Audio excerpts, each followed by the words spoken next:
Yo guys, what's up? Welcome back. So today we're going to be talking about algebraic casework and it's a great problem solving tip sometimes so let's do this. I saw this problem from the 2020 Noetics spring in the spring. It was online, fortunately. Yeah, so the problem was that find all two-digit numbers. Actually, I don't think I can release this video until the results are released, but too bad. So I'll just do it then. Yeah. So find all two-digit numbers such that the product of the two numbers plus 12 equals the number itself. Okay. What does this mean? So let's say you add something like 32. Then this can be represented as 30 plus 2 or 3 times 10 plus 2. So if you had 10a plus b, this is a two-digit number where a is the first digit and b is a ones digit, right? A is a tens, b is a ones digit, right? So if we had 10 times 4 plus 7, that's equal to 40 plus 7, which is equal to 47, right? This 4 and this 7. Nice. Alright, so we get that now, hopefully. So we're going to be using this. I'm going to be using algebra, but I'm not going to be solving it with algebra. I'm just going to be representing it with algebra. So final two-digit numbers where 10a plus b equals ab plus 12. Okay, a can be anything from 1 to 9 inclusive, and b is equal to anything from 0 to 9, right? Because you can't have 0 as the first digit, because then it'll be a one-digit number. Okay, so now let's do this. My first instinct was to just guess and check. Too many numbers, so maybe not guess and check. Maybe you can do Diophantine equation. It's a Diophantine equation, but it has two variables. You can't use system of equations because there's two variables, one equation. Diophantine, I don't really know much of it, so, and plus it's not really going to help with a noetics problem for middle school. This is for 7th grade, by the way. 7th grade noetics spring. I'm not in 7th grade, just in case you were wondering. I'm not. Maybe. So now, maybe you can use Simon's favorite factoring trick from the AOPS user Simon or whatever. So yeah, you can. What his theorem says is like FOIL backwards. So AC or AB, no sorry, yeah, AC plus AD plus BC plus BD equals A plus C, no, A plus B times C plus D. This is FOIL backwards. The problem with this is that it's really hard to notice this. But the thing is that this is very useful when you have two equations, when you have two variables where one of them is left alone, so the a is left alone, there's no b with it, and the b is left alone with no a with it, and then there's an ab. So, and then the constant and coefficients. But yeah, so what we can do is we can do a plus, we know that a plus 10 times b plus 1, or sorry, a plus 1 times b plus 10 is equal to 10a plus b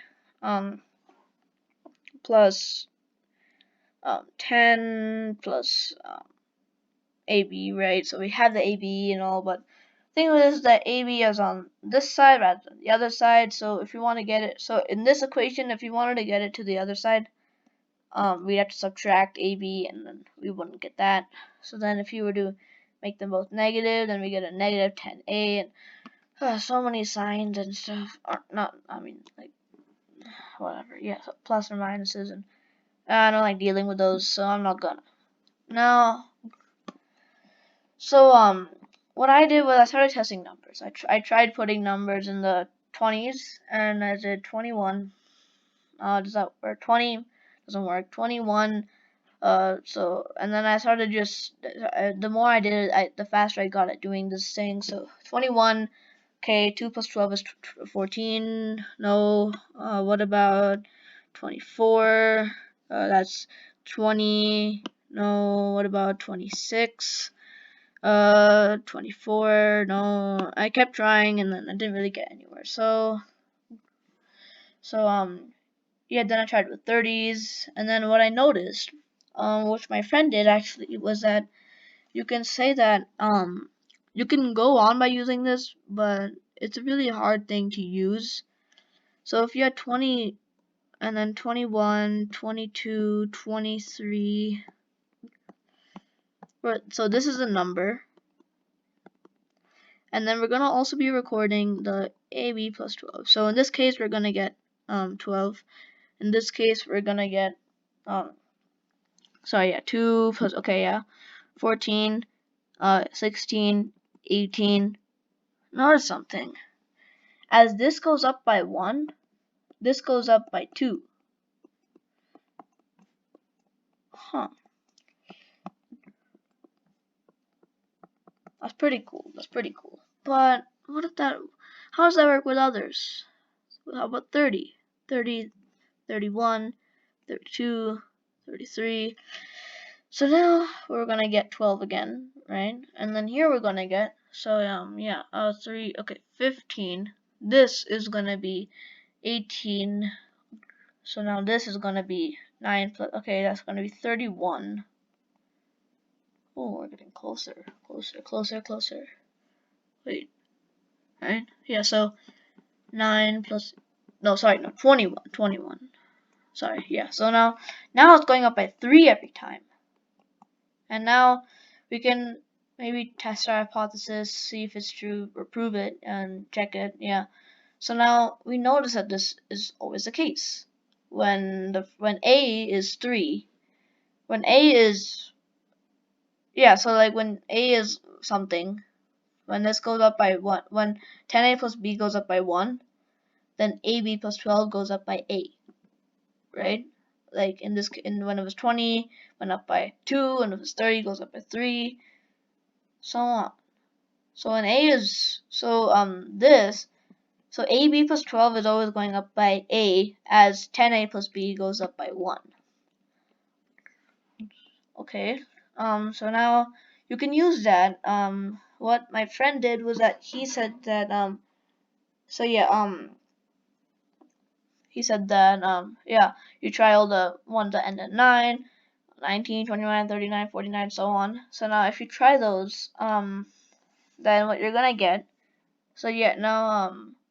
he did some cool stuff, and he's a logic person, so he uses logic. But that way it's a lot more, you have to keep track of a lot of things. I don't like those kind of things. I'm going to be using a problem solving technique, which is casework. But casework you might have learned in counting probability. We're going to be doing it with algebra here. So now also notice that we can actually turn counting probability into algebra. Like this is kind of like a side note. If you had problems like n factorial squared over n to the n and stuff like that, and they're ugly and factorials and stuff, you might be wondering, is that a whole number at all times? A good thing is to go backwards and see how is that a counting problem. Like it's how many ways, this is the total amount of possibilities, and this is how many you want, and then you just you can turn this problem backwards into a counting problem, and by saying that, oh, this is just the accounting problem that's saying how many ways can you form a committee, such that, blah blah blah, and then you just solve that counting problem, and then solve this. But yeah, it's a good way to do that. But this time we're just gonna be going straight from algebraic count to casework. So yeah, we have two variables. If you had one, it'd be a simple algebra problem. But we have the stupid AB that's annoying us so much. It's so pesky. The pesky XY AB. Oh, this is so annoying. If we had A squared and B squared, we could do some conic sections and stuff like that. So yeah. But what I'm gonna do is I'm gonna do something really spicy. Okay. I'm gonna make this into separate cases. So we know that A ranges from 1 to 9, 1 through 9. So now we can make many cases where A equals 1. So if A equals 1, we have 10 plus B equals, I need to look here for some reason. Okay, yeah, equals B plus 12. So now, yeah, then we can do the other case. If A equals 2, then we have 20 plus B equals 2B plus 12. If we add, then we have 30 plus B equals 3B plus 12, and so on. And I'm just going to write them all out, because they're not that hard to deal with.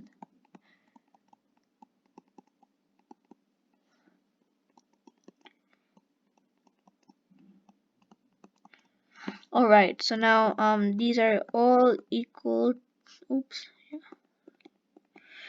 So now we're gonna have 4B, 5B, 6B, 7B, 8B, 9B, plus 12.